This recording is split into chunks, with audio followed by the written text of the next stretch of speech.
Hello. Hey, Ariana. I think I'm live. I think I'm already live, so I think I figured it out. Yeah, you want to check me on and see if I'm there? I'm talking to you live, actually. All right, thanks. Bye. Thank you. Hi, everyone. Sorry, had a little hiccup last time, so wanted to make sure this was set up right. So I was calling Sean Thomas's help Ariana, but we're here live. So hi, Nick. Everyone, welcome. Thanks. So Jeff Bruno, your outsourced CFO, based in Philadelphia. This is my second mentor session. The first one was unfortunately not live, but this one is. So looking forward to seeing if I can answer some of these questions in this crazy time. As I'm sure other mentors have been saying, yeah, we're dealing with something unprecedented here. It is affecting all of our clients in different ways, and I can get into that a little bit. I think it's telling of the fortitude of the small business space and what this economy has really become. If we could all get through this, so I'll dive into that a little bit. I think some of the questions speak to that, so I want to just get moving with it. And certainly I see the comments. So if anybody has comments along the way, I'm happy to jump in and discuss some of that as well. So thanks for coming on board today, because I know everybody is busy, I'm sure. So first question, just to jump right in, Elise Cotton. She asked, is it better to be completely transparent, open with your team/employees on company-generated revenues? If it is good to share revenue information, are you openly sharing expenses as well? Or is it best to leave the team out of that conversation entirely? And her second question is, what are some of your best practices for motivating employees? Are having constant spiffs in place that moves the needle? Or what moves the needle? Or quarterly or annual bonuses the best motivators? And she said specifically for electricians. So across the board, it does vary by industry. But so speaking about whether it's good to be transparent, I'm a big believer in transparency. You got to be careful what you're doing. You don't want to, give away everything and have people feel bad or misaligned with the goals. Depends on what your people are doing, I think. So if they're strictly revenue generating, so if you have a company where your people are direct, they're doing their software development, their billable time, and engineering, maybe even electricians a little bit. So they're direct employees. So their time is managed to your profitability. So if that is a concern, or if that is the way your business is set up, I would recommend bringing them in at least to the revenue conversation, because what they do and how they generate the revenue is certainly going to have your business reach the levels of targets and the profitability that you're looking for. So I do think that's a good idea, and it ties into the goals. We want to do $1 million, $2 million in revenue. We have 20 people. They're each going to do $100,000 in revenue this year. It sets up sort of goals for the direct team that they should hit. I think it will help everybody else support each other in hitting those goals as well. I think the expense side's a little different. I'm a big believer in gross profit or gross margin being a discussion point. So you have your revenue, you have all your either direct labor or direct materials, and then you get to your gross profit scenario. That should be as transparent as possible, because that can be affected by your team and what they're doing. The fixed expenses, maybe the owner's salary, rent, the whatever, that is with the management to run with, and should be managed that way, and not necessarily needs to be transparent. So that's kind of how I separate it when I'm involving the employees in the business. They will tend to like that and try to perform up to those numbers. So for motivating employees, along the similar lines there, it's setting goals. It's setting realistic goals. You don't want to set goals that are crazy or out of line and they can never hit them on a quarterly basis. I don't recommend annual bonuses unless your company's structured that way. Because, like a finance company, for the whole year, you have to hit certain targets to be able to have that available profit. But if you have sort of a monthly trending scenario, or monthly up and down, quarterly tends to be the best to keep people motivated. So I recommend quarterly bonus structures or commissions or whatever it may be you're doing. Spiffs are great. Project spiffs, one-time spiffs, spiff on high margin things, because you want more of the high margin. Those are always great. And in particular with electricians, you mentioned. So because they, electricians, to have efficient work and speed on the job, you don't want to do efficient, meaning good work. You don't want to do bad work and do it fast, because then you have to come back and fix it. And that's very costly for the business. But you also want to do it, with the best materials, the most least costly materials that work well, and try to get the job done timely. Giving spiffs for certain things like that could help as well. Hope that was helpful, at least. So let's go to the next question.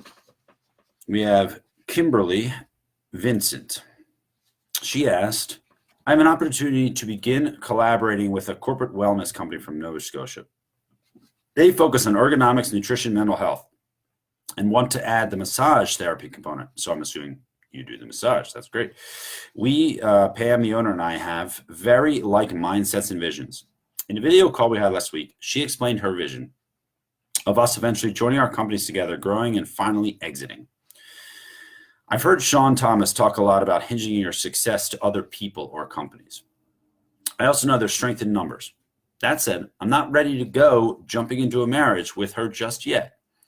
One step at a time. I'm excited about the opportunity to grow my company, but I'm not naive to the challenges of partnering businesses. I'm interested in your thoughts, comments, experience, or recommendations you might be able to incite me with while I consider this. Thanks, Tribe. And her company is called Dempster Wellness. No, that's a neat name. Kimberly, yes. So partnership. Partnership is one of the hardest things in business. I'm sure you've heard this before from other mentors, other people, so on and so forth. It definitely is. I would say that one of three major things in businesses that cause disruption of the businesses we're dealing with is partnerships. And I don't mean just because they're fighting. I mean because there are other factors that come into play with a partnership. And I'll give you a couple of examples. So one partner might be well off. One partner might not be. And so there's an immediate scenario there where there's a bad connection. Like the one partner might say, I'll put my salary back in for 6 months to help the business through a rough spot. And the other partner would say, I can't do it. And then automatically you're having a battle there on what is the best scenario, and do we need to adjust equity and so on. It gets very tricky. So that's one issue that partners face a lot. The other is, are they both operating partners? Are they both silent partners? What are they bringing to the table? And a lot of things people miss in a partnership is doing a buy-sell agreement at the very beginning, or a very detailed operating agreement. So should the partnership, go south, there's prescribed outs or exits for people. Many people don't do it. And I understand it. I mean, you're excited. It's great. I'm bringing massage to this, and she's got the ergonomics, nutrition. This is a perfect match. We'll do fine. And that happens all the time, as we all know. But even just a baseline valuation in a buy-sell agreement helps the scenario. And one other thing I recommend big. We're going to talk about this in the next question, so hold on 1 minute. But one of the other things to think about here is what is the value you will create together? And is there a way that value can be clearly defined on either side? So is massage more margin? Is nutrition better off? Is there more cost in the nutrition side because you have to house the materials and in inventory, and there's more risk there? I don't know. I mean, so many different questions. A lot of things should be reviewed. But I do like the idea of growing with services that can help each other and feed each other. That's a great idea for synergy. So I think you should certainly look at it and look at pursuing it. But I hope that helped. Those are my comments there. So the next question, along with similar lines here about sort of buying a business, buying or partnering.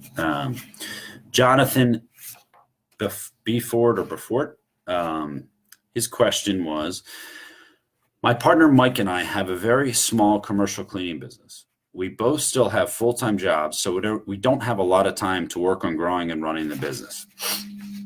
Careful, that's hard. I get it, very difficult. We came across a medium-sized commercial cleaning company that is up for sale. It seems solid, and the projected cash flow would be enough to pay the bank loan every month and provide us with both modest salaries. We know nothing about buying a business. We don't know what we don't know. So what are the pros and cons of buying a business? Are there any major things we should look out for or consider when purchasing a business? Yes, there are tons of things when purchasing a business. There's I obviously can't get into all of them. There's major due diligence things we do with clients. Sort of extends our engagement a little bit, but if a client's looking at buying a business or selling their own business, we jump into a lot of different pros and cons and scenario planning for that.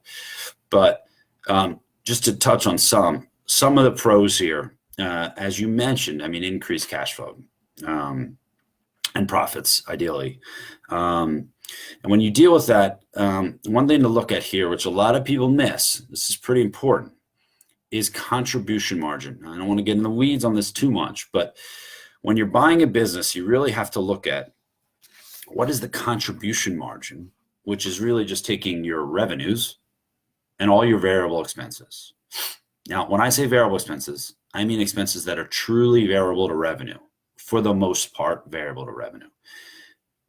Subtract that, you get your contribution margin. So what that means is basically the dollars you have available to fund your fixed expenses. The reason I bring that up is when you're buying a business, you're going from one owner or two partners per se, in the original was to 3 or 4 or 5, who knows, whatever it may be. You're going to a lot more personalities, a lot more scenarios, probably some decent increase in fixed costs. And you need to make sure everybody's comfortable. So you might have different lifestyle scenarios, like I mentioned earlier, and you need to make sure that 3 partners or 4 partners can be covered in a salary standpoint. And that salary of the partners is really a non-direct piece, so it needs to be looked at from the contribution margin of the business. You probably need to take out more debt, even though the cash flow right now looks like you might be able to cover it. There's probably more debt, at least to get some of the efficiencies you're looking for as well. When you first merge the 2 companies, you'll have unexpected costs that come with integration of the companies. So always be very conservative there in doing that.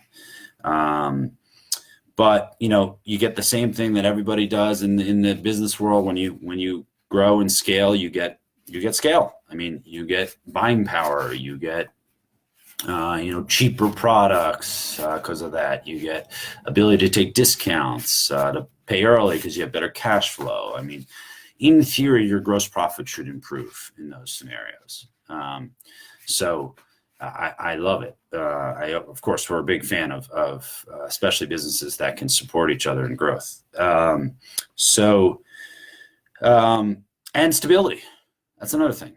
The bigger you are, in theory, the bigger you are, the bigger you can fall. But in theory, if you're bigger, you have more stability. You have more sort of cash flow reserves should there be a downturn like today, where you need to plan on a month, 2 months, 3 months, because it's an unknown. So you have to be able to stay ahead of that. And the bigger the business, the better chance you probably have of getting through that, as long as you're not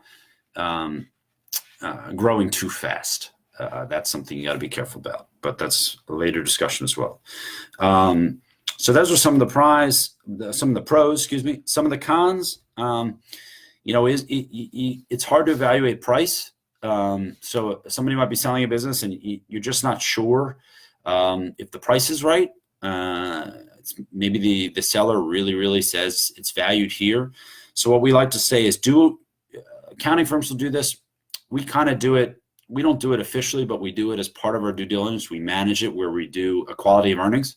So we'll look back at the revenues, make sure they're all in accrual, not just cash, to see the cycles of the business, see if the earnings are real, if they didn't pad some of it at some times, and then make sure it aligns with tax returns to the best that it can to see that those earnings are right. It's really good to do that, to make sure that you don't step into something where the owner is, kind of maybe at high growth and has plugged some extra revenues in here, but they're really low profit revenues, and you're jumping into something that's not that additive to your business. So you got to be very careful about those earnings. You could come into a situation. One of our clients, unfortunately, actually bought a bigger business, and the bigger business gave us projections that we looked at about adding more, about projections of certain revenue streams that they felt they were really sure on. Their CFO was talking to us about it and everything, and they assured us those revenues were correct. Well, my client really wanted to move fast. It moved too fast, unfortunately, because 70% of those revenues were false of some of these projected revenues. So verifying not only historical, but really what the projections are realistic that the selling business might be offering to you is really important. The other cons are sometimes with the big, two businesses, you can grow too fast. You get in there, you're undercapitalized, you think this is going to be great. Now you've taken on debt, and then you're like, wait a second, I don't have enough working capital. I really need to hire these more people to handle this influx, or I'm low in this level of inventory to support the growth. A lot of factors here in buying a business. So, a lot of things to think about. So that's pretty much it on buying businesses for now. And one more quick thing. So one more thing that's also important. There should always be a boss. I think a lot of people don't like that. But if you guys agree on a business construct, if you don't have a buy-sell, or let's say you have a buy-sell even, or an operating agreement, there should always be a 51-49 relationship, if possible. I highly recommend that, because there needs to be a boss. Somebody has to be driving the decision in a business. Otherwise, you can get really stymied, and it could cause a lot of problems. It's hard to get people to do that sometimes. Thank you, Ari. Yes, exactly, Ari. Ari mentions relying on the seller's information. Yeah, it happens a lot. We as humans, we trust the information that's sitting in front of us, like all this stuff we see online these days, the news and so on. We've got to be very careful with that. It's not that they're trying to be fraudulent. It's that they just might be very optimistic, and that's not really the case. That's why it needs to be reviewed and tested and looked at historicals for trends and all that. Very, very important. So Ari's got a good point there. So now we have another question. David Fitzmaurice. Yes. Hey, how do you think the virus will affect the world and the economy in the next few months? And are you planning differently ahead because of it? The big question. Yes. Yes, it will definitely affect the world economy. I think we're going to have a downturn. How bad it is, I don't know. Like a business, I think the countries are kind of similar to businesses in certain ways. The weaker countries are going to have some more problems than the more well-off countries. I think the U.S. is going to do okay in this. I think 60% of the business in the U.S. is driven by consumers, 60-70% by consumer buying. And for consumers to buy, there has to be businesses open and things going on. This is going to be a big hit. It's going to hit GDP. It's going to hit earnings. I hope the professionals are smart about this and they're adjusting correctly, so they take into account the COVID virus, which I'm sure they will. And I think, I still think, I mean, I read this all the time. I'm a big CNBC believer and watcher. I do believe the U.S. is very strong. Our fundamentals are still very strong, unemployment being very low. I think we will come out of this pretty strong. I think it's going to be a 3-month heavy disruption and a 6-month until we're back to some sort of relative normalcy and growth. So what are we doing? We're thinking 6 months. We're looking at 6 months with our clients. So we're trying to stabilize them now with cash flow. We are having them cut down on non-essential things more than they would like to. We're cutting back salaries and distributions consistently for owners. We're asking them to do that if they can. Most are, so that they could ride through a rough patch. We are cutting back on AP payments and pushing out things just to conserve cash so we can be nimble and flexible. So when things ebb and flow, we'll be able to keep things going, keep the essential going, and so on. We're furloughing some employees, telling people to furlough some employees, throw them on unemployment. Tell them, look, guys, business has dried up. We're going to do this for a month, and then we're going to reevaluate.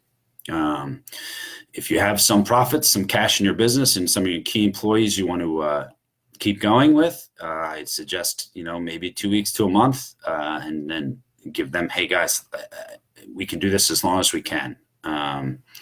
But we have to, for business to stay alive and for all the employees to be able to be paid, we need to make profit, and we need to be alive as a business. I think some of the weak ones are going to be gone. A couple businesses of ours, our clients are close to that. They probably won't make it.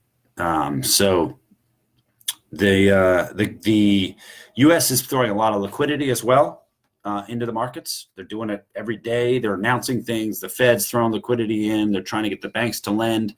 Banks are going to be a little cautious here. They're going to be careful, as banks are. Look at alternative lenders, not the predatory kind, but look at your CDFIs, your community development financial institutions, CDFIs. There's a lot of them in various towns. I know in my area, Philadelphia, there's PIDC and Finenta and a lot of others. Those will typically go out of their way to help small businesses. And look at your local CDFI. It's a big one.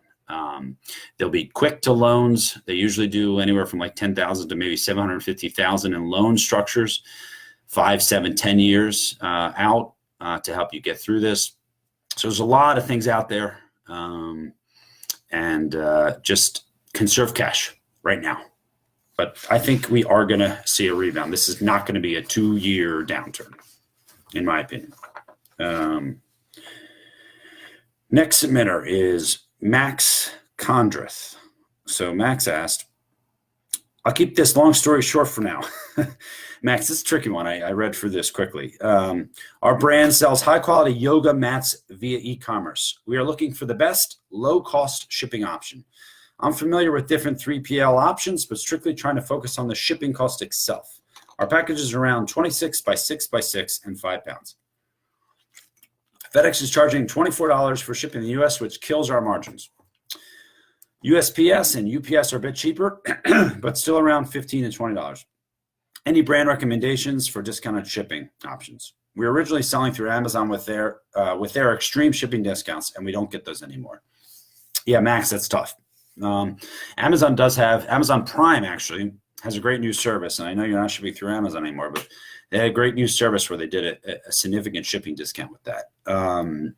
As a business on Prime, we have a couple businesses who use Amazon, e-commerce businesses, and the only problem with Amazon, as you probably know, they charge 15% for you to store and ship through them. So that could erase some of your profit that you're looking for here. Shipping is is the new norm here in the U.S. So the good thing is I think there's competition here. I think it's going to continue to be competition as Amazon grows and all these others grow. But there's not a lot that I know of outside of this. It's not really my specialty. I know that some of our clients have shipped to different fulfillment centers. We have a furniture e-commerce seller, a dog products e-commerce seller, and patio furniture e-commerce. And they'll ship to different fulfillment centers across the United States in larger pallets. So I don't know if you have enough you could ship in pallets, but way down on cost in the pallets. And then they get significantly discounted because they're only shipping a couple states away from that. But then you have to inventory and so on, kind of like the Amazon model. So not too sure on specific other option for you. Sorry, I didn't have more info there. So before we go to the next question, another thing from Ari here, Brown. I went to talk to my bank yesterday and they said they'll be extending more personal lines to help. U.S. Bank is your bank. I think that's a Midwest bank, right? Or they're all over the place now, U.S. Bank. Yeah, they are going to be doing personal lines. Yeah, there's tons of this stuff coming out. A lot of SBA-backed stuff, which is fine. That's usually what the personal line is gonna do as well. It's going to be SBA-backed, meaning they lien your house, all your business assets and so on, which is fine. I mean, if you're in a sticky situation, you'll take what you can get. The key to that is planning, Ari. Make sure you plan. I mean, you don't want to take a loan on that 3 to 6 months from now, you can't start paying.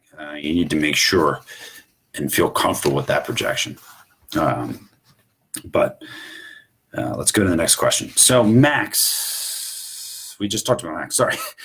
Patricia Burgess. Patricia says, I'm thinking about adding a vertical in our service for virtual supply chain consulting, much like the online physician consultations, except in my niche. What do you think the pricing structure should be in comparison to on-site consulting? The per hour rate or subscription fee for access to the expert network? Thank you for your time. Well, I don't know enough about your business, Patricia, to be honest. I mean, there are so many hourly services out there. Thumbtack, I don't know if you've heard of that one. It's pretty cool. But there are so many hourly services that people charge as consultants these days, or individuals as freelance, which is great. But it's across the board. I mean, you could get 30 an hour to 80 an hour for the same job. So it really depends on your industry a little bit, on what your levels are you can charge.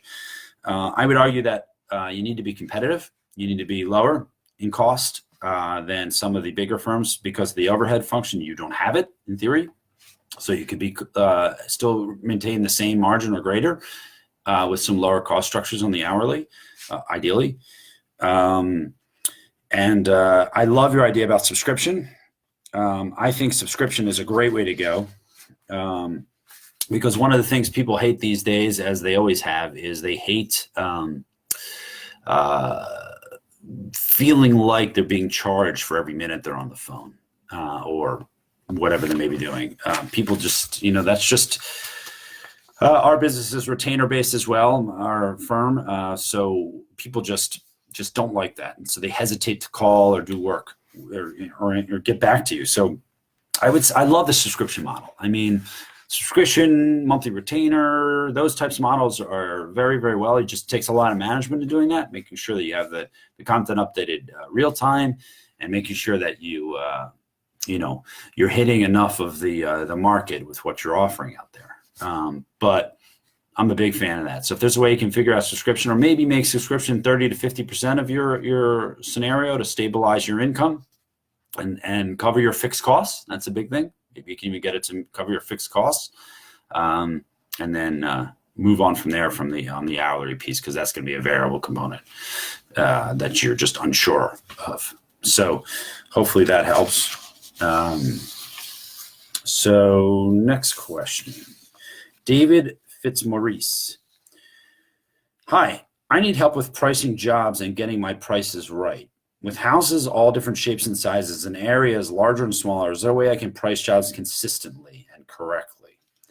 So I'm not sure, David, what you do. It'd be a little good if I had some context there, but I'm assuming you're doing something with homes, maybe installation of something in houses.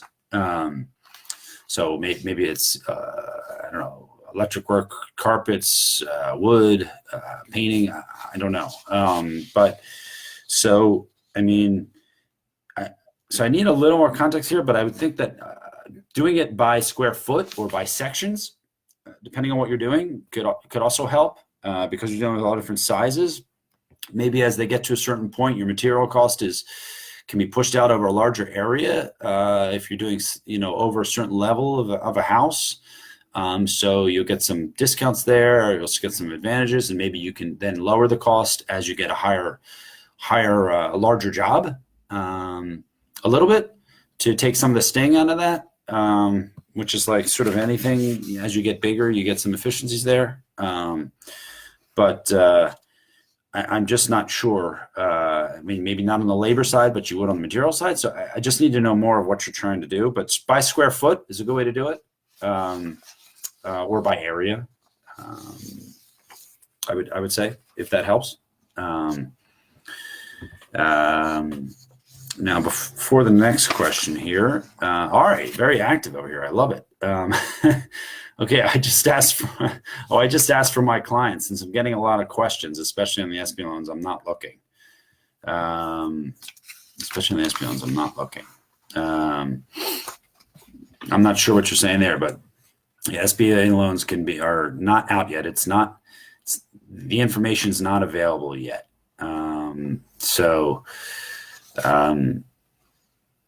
Next question, Tim Schiffer. I've been in the consideration phase of hiring a firm to help drive traffic to my e-commerce site for a while now. Oh, interesting. In the past couple months, I've grown more serious about the idea, culminating in the interview of 3 separate agencies, the third of which was interviewed last week. I like the third company a lot, and I'm meeting with them next week again. The challenge: my business does not generate enough revenue to fund the hiring an agency.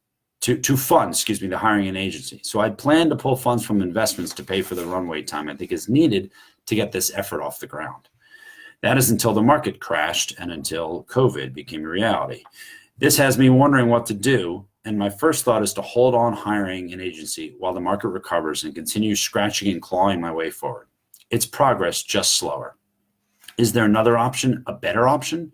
Aside from just accepting the fact that I'm selling low, and I should have accounted for that possibility when I put money in the market to begin with, I'm not a millionaire here, or even a guy that's built his first business. So I'd be very grateful for any experienced advice. So yeah, Tim, great question. So it's the hardest decision to do. And this is where financial planning for your business and modeling out projections is absolutely critical. I mean, that's the biggest thing. Unless you have certainty on what you're doing with these dollars and, putting sensitivity analysis one way or the other, up, down, too much growth can also be a factor. Then you might need more money to invest, or, you're 30% under your projections. What do I do now? I need capital to keep moving. I think those are really, really important to looking at anything. You can usually find financial help at that. Accountants, maybe. We do it all day, but we're an ongoing service. I mean, I think it's really about getting clarity around the financials and what it means for you. So I am not against taking money out of investments. I'm sorry you lost some recently, but I'm not against taking out of investments if to use for marketing. As long as you're sure you're staying on top of that and really, really tracking those marketing efforts. You need the key metrics. Are you doing SEM? Are you doing SEO, which is organic? SEM is pay-per-click. SEO is organic. Are you doing? Who's developing the content? Be careful there, because sometimes these agencies say, well, we'll do all this, but we can't get too much of the content in. It's too expensive for us. And they'll say it's another $2,000 or $3,000 a month to do that. You got to be very careful. One, you have enough content. Two, you have something that, you have the time to evaluate this. I've never seen marketing work, and that's not true, not never. There's been some crazy hot products that explode, but marketing takes time. It takes time to get out there. Google takes time to adjust to your content. I mean, all of our clients, 3 to 6 months to get marketing out there.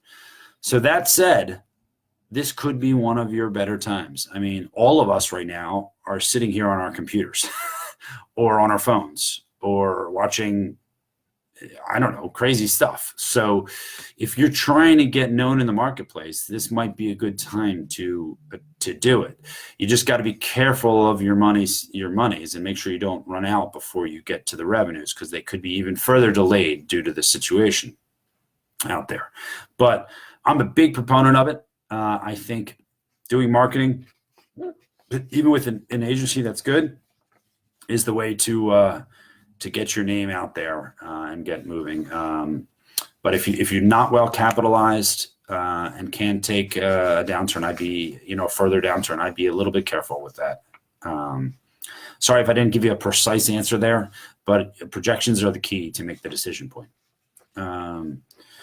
So next question. Let's see. We got Lindsay Lannon. Hey, wanted to ask if you thought it would be best to wait on trying to introduce my cake bombs to my audience, farmers, markets, events, etc. That sounds cool. Whatever cake bomb is, I want to see it. Given the circumstances, I feel people are very cautious about what they buy or eat. Given that, would it still be okay to post on Support Saturday, inquiring as to who would like to receive an order for research purposes? I was thinking of asking anyways, but holding out on actually sending anything till it calms down. Thank you. Well, you clearly have to wait till it calms down. You have no choice there. I mean, food is closed down right now. We have a large company, $15 million company.